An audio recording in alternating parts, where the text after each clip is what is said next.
Sveiki, mėly, ne tik tave žiūrovai. Šiandien kalbame apie akademinį sąžiningumą. Rimta tema apie dėstytojus, kurios studentai kartais laiko kirviais, kurie paima visas špargalkes. Ir šiaip, kokie jie tie dėstytojai kirviai. Pagalbos paprašiau VKTU studentų atstovybės viceprezidento Gražvydo. Gražvydai, ar yra dėstytojų kirvių pas jūs universitete? Sveiki. Kalbant apie dėstytojus kirvius, tai norėčiau pasakyti, kad VKTU yra visi kirviai, neslėpsiu to, bet visi kirviai yra savotiški. Vieni ištresni, kiti kietesni, kiti mėgsta studentą, o kai kurie nemėgsta studentą. Gerbtinas, griežtas ir teisingas dėstytojas, mano manimu, yra dėstytojas Mališauskas. Ką tik kalbintas dėstytojas Martavičius. Ir visai eilė dėstytojų.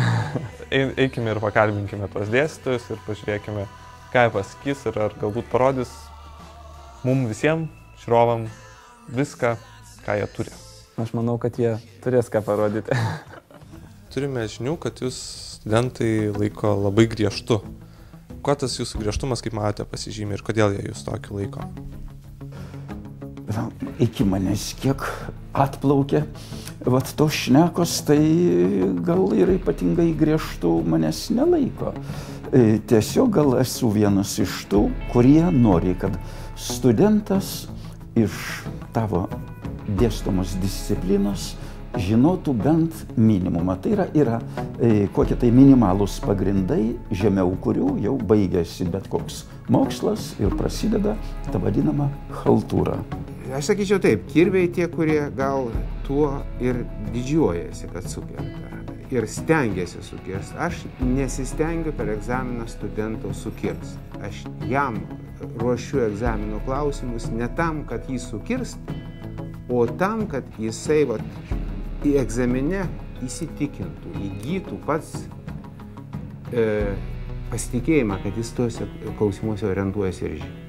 Kaip jūs kokiom aplinkybėm pagaunate nusirašinėjančius ir ar matosi, kad studentas nusirašinėja? Matosi, kad nusirašinėja, jisai jaučiasi nejaukiai. Antras dalykas, matosi, kaip jis sėdi. Tai tokius paruoštukus dažniausiai reikia laikyti kumštyje. Tai kai aš sakau, aš visuomet tos boksininkus prižiūriu, kurie negali rankos ištiesti. Būna truputį kitaip apsirėdę, būna tokie laisvesni, platesni rūbai. Tokių dalykų, bet tai šitos nėra taip, kad masiškai. Vis dėlto aš įsivaizduoju, kad iš šito, ką čia jūs matot, ypatingai nusirašyti neįmanoma. Žiūrėkit, kad čia yra gana smulkus šriftas ir čia galima tik pasižiūrėti. Ir aš esu negailestingas, jeigu tokį radau, išstatau studentą. Ar dažnai studentai nusirašinėja jūsų egzamino metu? Drįsčiau teigti, kad pas mane nebenusirašinėja. Kodėl? Aš turiu savo tam tikrą sistemą, aš atėjęs bilietai pas mane jau visuomet atspausdinti ant mano popieriaus, aš juos duodu išsitraukti, ir aš nemiegu auditorijai. Dažnesni atvejai, kad žmogus išsitraukęs bilietą pasižiūri ir išeina. Ar pas jūs sunku yra nusirašyti apskritai? Mano galva turėtų būti nelengva. Nes aš bent dedu pastangas, kad studentas negalėtų nusirašyti. Aš atnešu jiem savo popierių, kurį aš tikrindamas matau, kad tikrai mano. Tai būna mano naudotas popierius. Aš jiem duodu atspausdintą užduotį. Svarbiausia, žinot, kas yra?